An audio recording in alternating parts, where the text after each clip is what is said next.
Hi guys, நம்ம திடீர்ல battle through 7 அப்படிங்கிற இந்த சீரிஸோட எபிசோட் 27ல என்ன நடந்துச்சு அப்படிங்கிறத பத்தி தான் பார்க்க போறோம். வீடியோக்குள்ள போறதுக்கு முன்னாடி நம்ம சேனலை சப்ஸ்கிரைப் பண்ணாதவங்க சப்ஸ்கிரைப் பண்ணிக்கங்க. அப்படியே மறக்காம பக்கத்துல உள்ள பெல் ஐக்கனையும் கிளிக் பண்ணிக்கங்க. நம்ம ஹீரோயின் நம்ம ஹீரோக்கு ஆதல் சொல்லிட்டு போறதுக்காக வராங்க. உனக்கு என்ன ஞாபகம் இருக்கா அப்படின்னு சொல்லி அவரு கேட்க, ஞாபகம் இருக்கே, நம்ம இதுக்கு முன்னாடி ஒரு தடவை ஐலாண்ட்ல மீட் பண்ணிருக்கோம் அப்படின்னு அவங்க சொல்றாங்க. அவரால் இதை நம்பவே முடியல. உனக்கு உண்மையிலேயே கல்யாணம் ஆயிடுச்சா அப்படின்னு சொல்லி அவரு கேட்க, இவன் பேச்செல்லாம் ஒரு மார்க்கமா இருக்கு அப்படின்னு சொல்லி அவங்க அப்படியே ஒரு மேலையும் கீழேயுமா பார்த்துட்டு அப்படியே அங்கிருந்து கிளம்பிடுறாங்க.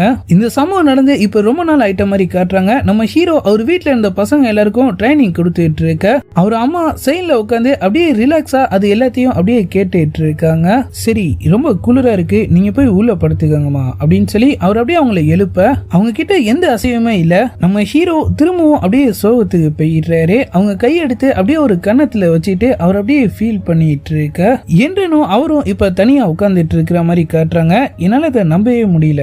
நேத்து தான் நான் சின்ன பையனா இருந்த மாதிரி இருக்கு. அங்கிருந்து அந்த இடத்துக்கெல்லாம் தாவி நான் நிறைய வித்தெல்லாம் காமிச்சிட்டு இருப்பேன். இப்ப பார்த்தா டக்கு டக்கு நாள் ஓடிடுச்சு. எனக்கு வயசானதை என்னால நம்பவே முடியல அப்படின்னு அவர் சொல்ல, என்றன் நம்ம பேர பசங்களாம் உள்ள ட்ரைனிங் எடுத்துட்டு இருக்காங்க. நமக்கு வயசானதுல என்ன ஆச்சரியம் அப்படின்னு சொல்லி கேக்குறாங்க. நம்ம பசங்களாம் என்ன பண்றாங்க அப்படின்னு சொல்லி அவரு கேட்க, ஒருத்தன் என் போஸ்டிங் எடுத்துட்டு பிரைம் மினிஸ்டர் ஆயிட்டான், ஒருத்தன் கிளானை பாத்துக்கிறான், மூணாவது பையனும் நாலாவது பையனும் ஆல்கெமிஸ்ட் கைட் ஆயிட்டான், ஆறாவது பையன் நம்ம பிசினஸ பாத்துக்கிறான், அஞ்சாவது பையன் மட்டும் இன்னும் வீட்டுல இருக்கான். நம்ம பசங்க எல்லாரும் இப்ப வளர்ந்துட்டாங்க ஜியோயான் அப்படின்னு அவங்க சொல்ல, அப்ப இந்த பக்கமா அவரு ஃப்ரெண்ட்ஸ் எல்லாரும் வில்லன் சிட்டில எப்படி மாட்டினாங்களோ அதே மாதிரி இப்ப அப்படியே அந்த இடத்த விட்டு வெளியே வந்துட்டு இருக்காங்க. அவருக்கு அப்படியே சாக்கா இருக்கு. நீங்க எல்லாரும் இங்க என்ன பண்றீங்க அப்படின்னு சொல்லி அவரு கேட்க, நம்ம ஹோட்டேன் நாங்க எல்லாரும் வில்லன் சிட்டியை விட்டு தப்பிச்சிட்டோம், இப்ப கிங் கிட்ட போய் எங்க நிலைமை எக்ஸ்பிளைன் பண்ண போயிட்டு இருக்கோம் அப்படின்னு சொல்றாரு.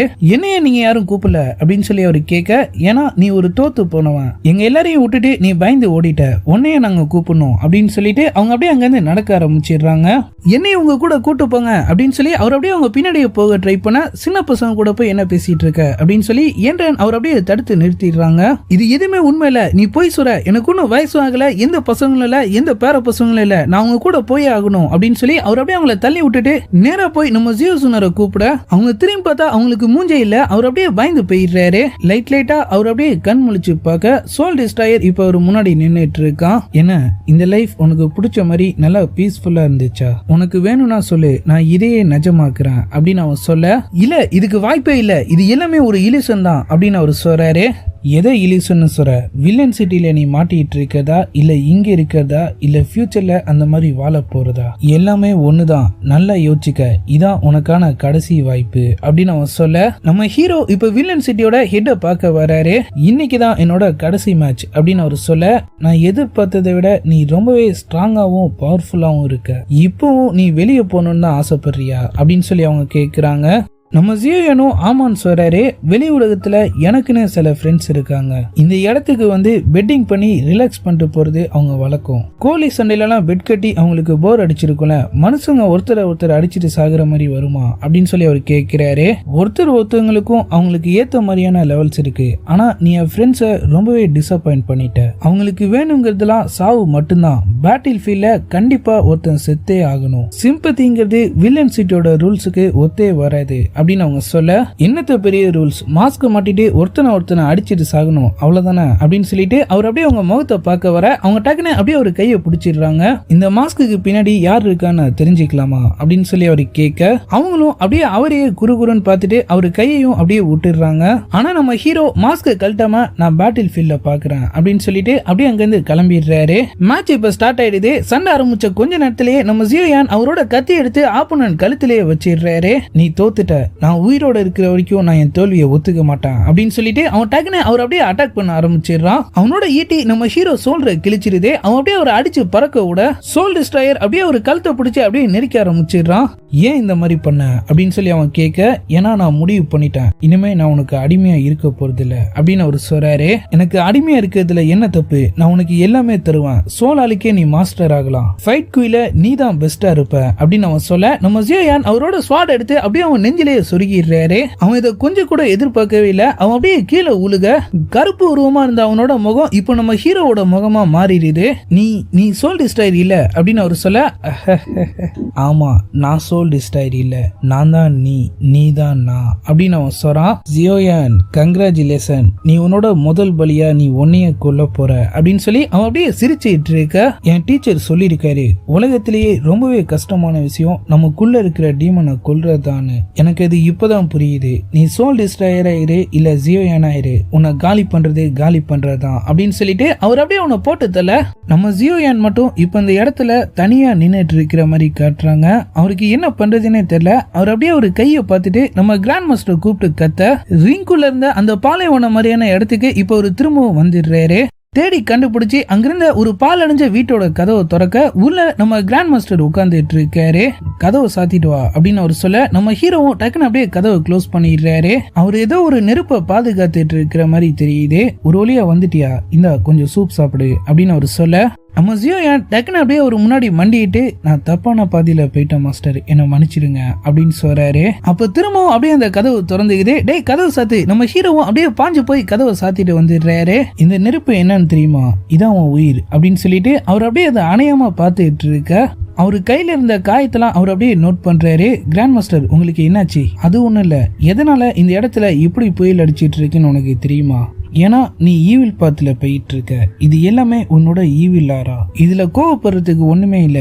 எல்லாருமே அவங்க லைஃப்ல இதை ஃபேஸ் பண்ணுவாங்க. ஆனா இவ்வளவு நடந்தும் நீ இன்னும் நல்லவனா இருக்க, அதான் எனக்கு ரொம்ப ஆச்சரியமா இருக்கு அப்படின்னு அவர் சொல்ல, நம்ம ஹீரோ மீட்டன்சன் அப்பவே சொன்னாரு, எனக்குள்ள இருக்கிற ஈவில் ஆராவை ஒரு மாஸ்டர் உறிஞ்சி எடுத்துட்டு இருக்காருன்னு. எனக்கு தெரியும் அது நீங்க தானே. நான் உங்களை தேடி பார்த்தேன், ஆனா என்னால உங்களை கண்டுபிடிக்கவே முடியல அப்படின்னு அவர் சொல்ல, விஷயம் அது இல்ல, நீ சோல் டிஸ்ட்ராயரோட கடைசி ட்ரிக்க கத்துக்கிட்டதுக்கு அப்புறமாவும் அதுல இருந்து மீண்டு வந்துட்ட அப்படின்னா இப்ப நீ நல்லது கெட்டதுன்னு ரெண்டு மாதிரியான பவர்ஸையும் யூஸ் பண்ணலாம் அப்படின்னு அவர் சொல்ல, நம்ம ஹீரோ அவரு கலைக்கேத நினைச்சுக்கிட்டு, என்ன மன்னிச்சிடுங்க மாஸ்டர், நான் இனிமே சோல் டிஸ்ட்ராயர் பவர்ஸை யூஸ் பண்ணவே மாட்டேன் அப்படின்னு சொல்றாரு. டேய் பொடித்தனமா பேசிட்டு இருக்காத, சீக்கிரமா இங்க இருந்து போலனா வில்லன் சிட்டிலேயே வச்சு உன்னை போட்டு தள்ளிடுவானுங்க அப்படின்னு அவர் சொல்ல, நம்ம ஹீரோவும் அவரு கலைக்கல நிஜமாவே தான் சொல்றாரு அப்படிங்கறத புரிஞ்சுக்கிட்டு அப்படியே சிரிப்பை போட்டுட்டு அங்கிருந்து வெளியே போக, ஆப்போனன்ட் அவர் அப்படியே போட்டு தள்ளுறதுக்காக அப்படியே பாஞ்சு வரான். ஜியோயான் டக்குன்னு ஒரு சோல் ஸ்கில்ஸை யூஸ் பண்ணி அவர் உடம்பு விட்டு வெளியே வந்து அவன் அப்படியே அடிச்சு பறக்க விட்டுட்டு திரும்பவும் உள்ள போய் கத்தி எடுத்துட்டு வந்து அப்படியே அவன் கழுத்திலேயே வச்சிடுறாரு. அவனை கொல்ல போறானா என்ன அப்படின்னு சொல்லி அவரு ஃப்ரெண்ட்ஸ் எல்லாம் பயங்கர பதட்டத்துல இருக்க, அவர் அப்படியே ஒரு ஸ்வாட மேல தூக்கிடுறாரு. அவங்க எல்லாருமே அப்படியே குசிய போயிடுறாங்க. ஜியோயான் அதோட நிறுத்தாம அவர் பவர்ஸ் யூஸ் பண்ணி அங்கிருந்த ஒரு டோரை உடைச்சி மேட்சை வேடிக்கை பார்க்க வந்த மெயின்லாண்டை சேர்ந்த பெரிய மனுஷங்களுக்கு எல்லாம் அப்படியே பயம் காட்ட, அவனுங்க எல்லாரும் அப்படியே தலை தெறிக்க அந்த இடத்த விட்டு வெளியே ஓடிடுறானுங்க. வில்லன் சிட்டியோட ஹெட் அவர் பண்ண காரியத்துல லைட்டா டென்ஷன் ஆயிடுறாங்க. அவங்க அப்படியே அவங்க ஸ்வாட பறக்க விட நம்ம ஹீரோவோட கழுத்தை உரசிட்டு அது அப்படியே பின்னாடி போய் அப்படியே சொருகிக்குது. கார்ட்ஸ் கூட்டத்தை கலைச்சு விட்டுறானுங்க. அவங்க ஹெட் அவங்க ஃப்ரெண்ட்ஸ் எல்லாம் என்ன ஆனாங்கன்னு பார்க்க போக அங்க இப்ப ஒரு பையிலையும் காணோம். நம்ம ஹீரோ அவங்க பின்னாடியே இப்ப அந்த இடத்துக்கு வராரு. ஃப்ரெண்ட்ஸ்லாம் உன்னை விட்டு போயிட்டாங்க போல, பேசாம நீயும் என் கூட மெயின்லேண்டுக்கு வந்துரு, நம்ம எல்லாரும் ஒரு நிம்மதியான வாழ்க்கையை வாழலாம் அப்படின்னு அவர் சொல்ல, இந்த இடத்த விட்டு யாருமே போகணும்னு ஆசைப்படல, உன் ஒருத்தனை தவிர. இங்க உனக்கு என்ன பிடிக்கலன்னு நான் தெரிஞ்சுக்கலாமா அப்படின்னு சொல்லி அவங்க கேட்க, என்னதான் சண்டை போடுறதை தவிர மக்கள் எல்லாரும் இங்க நியாயமாவும் ஒழுக்கமாவும் வாழ்ந்துட்டு இருந்தாலும் சர்க்கஸ்ல மிருகங்க வாழ்ற மாதிரி தான் அவங்க இங்க வாழ்ந்துட்டு இருக்காங்க. ஜியோயான், என்னைக்காவது நீ வில்லன் சிட்டிக்கு திரும்ப வரணும்னு ஆசைப்பட்டினா உனக்கு வேணுங்கிற எல்லாத்தையுமே நான் உனக்கு தரேன், நீ சண்டை கூட போட வேணாம் அப்படின்னு அவங்க சொல்ல, இந்த இடமும் வேணாம் உங்க மாஸ்க்கும் வேணாம் அப்படின்னு சொல்லி அவர் அப்படியே ஒரு மாஸ்கை கழட்டி கீழே போட்டுட்டு அப்படியே அங்கிருந்து வெளியே போயிடுறாரு. அந்த பொண்ணு இப்போ அவங்க மாஸ்கை கழட்டிடுறாங்க. ஒரு நிமிஷம் இருங்க, இவங்க என்ன பார்க்கறதுக்கு ஜியோ சுனர் மாதிரியே தெரியுறாங்க, எனக்கு மட்டும் தான் அந்த மாதிரி தெரியுறாங்களா இல்ல உங்களுக்குமாங்கிறத கமெண்ட்ல சொல்லுங்க. அவங்க அப்படியே அவங்க மாஸ்க்கு கீழே போட்டுட்டு ஜன்னல் ஓரத்துல போய் நின்று நம்ம ஹீரோவை பத்தி யோசிச்சுக்கிட்டே அப்படியே வில்லன் சிட்டிய பார்த்துட்டு இருக்க, இப்போ ஒரு வழியா நம்ம ஆளுங்க எல்லாரும் அந்த இடத்த விட்டு வெளியே வந்துட்ட மாதிரி காட்டுறாங்க. அவங்க எல்லாருக்கும் ரொம்பவே சந்தோஷமா இருக்கு. நம்ம அடுத்த பிளான் என்ன, நீங்க எல்லாரும் அகாடமிக்கு போறீங்க, நான் சில்வர் சிட்டிக்கு போறேன் அப்படின்னு அவர் சொல்ல, நம்ம மீட்டன்சன் அவரை நினைச்சு ரொம்பவே பெருமைப்படுறாரு. இந்த சின்ன வயசுலயே நீ வில்லன் சிட்டிக்குள்ள போயிட்டு வெளியே வந்திருக்க, ஆமா உன் ஈவில் அரவை வெளியே எடுத்துட்டு இருந்த அந்த மாஸ்டர் நீ பாத்துட்டியா அப்படின்னு சொல்லி அவரு கேட்க, பார்த்துட்டேன், நமக்குள்ள இருக்கிற ஈவில கண்ட்ரோல் பண்ண முடிஞ்சிச்சுன்னா நம்ம எதுக்குமே பயப்பட வேணாம்னு அவர் சொன்னாரு அப்படின்னு சொல்லிட்டு நம்ம ஹீரோ அப்படியே அங்கிருந்து கிளம்ப இப்போ ஒரு சில்வர் சிட்டிக்குள்ள என்ட்ரி ஆயிட்ட மாதிரி காட்டுறாங்க. திரும்புற பக்கம் அவரோட வாண்டட் போஸ்ட் தான் தொங்கிட்டு இருக்கு. மோத்த மறைச்சிட்டு அவர் அப்படியே சிட்டிக்குள்ள போக அங்கிருந்த நம்ம ஐஸ் கிங் அவர் அப்படியே ஓரமா கூப்பிட்டுக்கிறாரு. ஹாய், நீங்களா? என் பொண்ணு நீ வருவன்னு சொன்னா. அவ சொன்னது சரியா தான் இருக்கு. ஆமா, இங்க என்னதான் நடந்துட்டு இருக்கு? உனக்கு எதுவும் பிரச்சனை இல்லையே அப்படின்னு சொல்லி அவரு கேட்க, அதை ஏன் கேக்குறீங்க அப்படின்னு சொல்லிட்டு ஆல்கமிஸ்ட் கான்டெஸ்ட் நம்ம மீட்டன்சன் காணாம போனது நம்ம ஃபார்மாவோட பிளான் சொல்லி எல்லா விஷயத்தையும் அவர் அப்படியே அவர்கிட்ட சொல்ல ஆரம்பிச்சிடுறாரு. நான் இல்லாத நேரத்துல சிட்டிக்குள்ள ஏதாவது தப்பா ஃபீல் பண்ணீங்களா அப்படின்னு சொல்லி அவரு கேட்க, ஆமா, அன்னைக்கு பெட்ரோல் போயிட்டு இருக்கும் போது ஒரு கார்டு மட்டும் பேண்ட்டுக்குள்ள எறும்பு பூந்த மாதிரி நெளிஞ்சு போயிட்டு இருந்தான். சந்தேகப்பட்டு நான் அவனை பிடிச்சிட்டு போனேன் அப்படின்னு அவர் சொல்ல அப்படியே பிளாஷ்பேக் வருது. நம்ம ஐஸ் கிங் அவனை பிடிச்சி பேஸ்மெண்ட்ல அடைச்சு வச்சிருக்காரு. அவன் பாக்குறதுக்கே ரொம்பவே பயங்கரமா இருக்கான். அவர் அப்படியே அவனை மயக்கமாக்கிட்டு அவனை செக் பண்ணி பார்க்க அவர் உடம்புல போஸ்ட்மார்ட்டம் பண்ண மாதிரி தையெல்லாம் போட்டிருக்கு. அவன் ஒரு மனுஷனே இல்ல. அவன் உடம்புல இந்த சதை ஆர்கன்ஸ் சொல்லி எல்லாத்தையுமே யாரோ பிரிச்சு எடுத்திருக்காங்க. அவனுக்கு தூக்கம் கிடையாது, சாப்பாடு கிடையாது, பசி கிடையாது, எதுவுமே கிடையாது. மக்களை கடிக்கிறது மட்டும்தான் அவன் வேலை. சோலால சேர்ந்த ஒரு ஜோம்பி தான் அவன் அப்படின்னு அவர் சொல்ல, நம்ம ஹீரோ நான் எதிர்பார்த்தேன், இது எல்லாமே ஃபார்மாவோட வேலையா தான் இருக்கணும் அப்படின்னு சொல்லிட்டு அப்படியே அங்கிருந்து கிளம்ப போறாரு.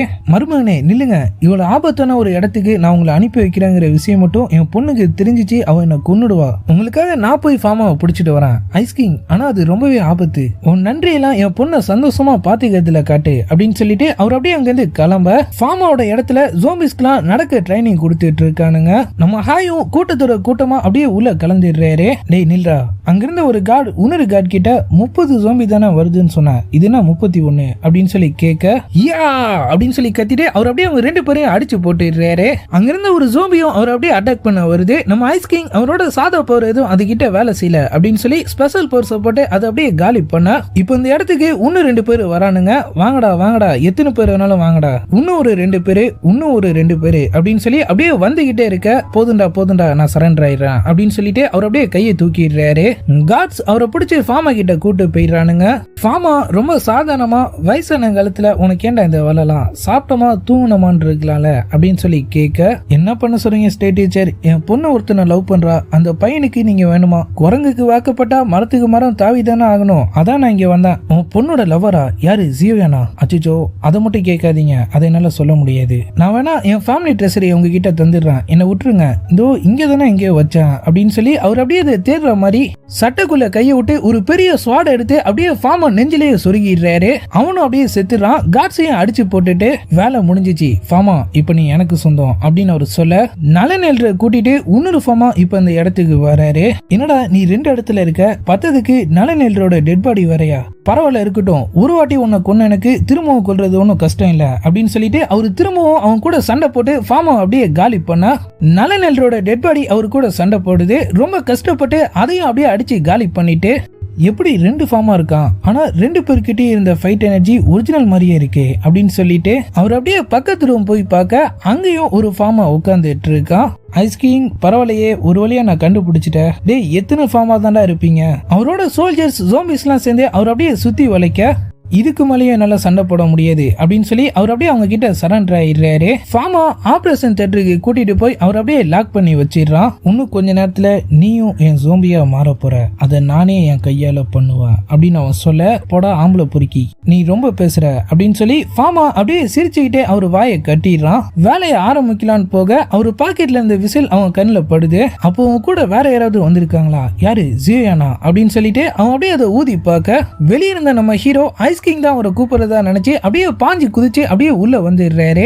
ஃபார்மா அவர் அப்படியே லாக் பண்ணி வச்சிருக்கான். அவர் அப்படியே அதை பார்த்து சாக்காக பின்னாடி இந்த இன்னொரு ஃபார்மா அவர் கழுத்திலே அடிச்சு அவரையும் அப்படியே மயக்கிடுறான். நம்ம ஜியோயானோ இப்ப அவன் கிட்ட மாட்டிக்கிறாரு. நான் உன்னை தேடிட்டு இருந்தா நீயே என்னை தேடி வந்து மாட்டிக்கிட்டியே அப்படின்னு அவன் சொல்ல, நான் மட்டும் இல்ல மீட்டன்ஸும் உன்னை தேடிட்டு இருக்காரு, சீக்கிரமாவே நீ அவர்கிட்ட மாட்டி பார்ப்பாரு அப்படின்னு அவர் சொல்றாரு. வரட்டும் ஒன்னும் அவசரம் இல்ல, அவன மாதிரி ஒரு ஆளும் உன்ன மாதிரி ஒரு ஆளும் எனக்கு கண்டிப்பா தேவை. நம்ம ஜியோயான், நீ நினைக்கிற மாதிரி நான் ஸ்ட்ராங்கான ஆள் மட்டும் கிடையாது, எனக்கு கத்துக்கிற விஷயத்திலயும் ஆர்வம் அதிகம். நீ எப்படி இதெல்லாம் பண்றேன்னு சொல்லு அப்படின்னு சொல்லி அவரு கேட்க, அதை ஏன் கேட்கிற, சில பேரெல்லாம் பிடிச்சி அவங்கள அறுத்து அவங்க சத ஆர்கன்ஸ் எல்லாம் எடுத்து அவங்க கூட ரொம்பவே போராடி தான் அவங்கள ஜோம்பியா மாத்தணும். ஆனா இன்னும் சில பேருக்கு அவங்கள அன்கான்சியஸ் பண்ணாலே போதும், சரி நீ எந்த மாதிரி மாற போறன்னு சொல்லு அப்படின்னு சொல்லிட்டு அவன் அப்படியே ஒரு பெரிய நீடில வெளியே எடுக்க, அப்படியே எபிசோட் 27 முடியுது.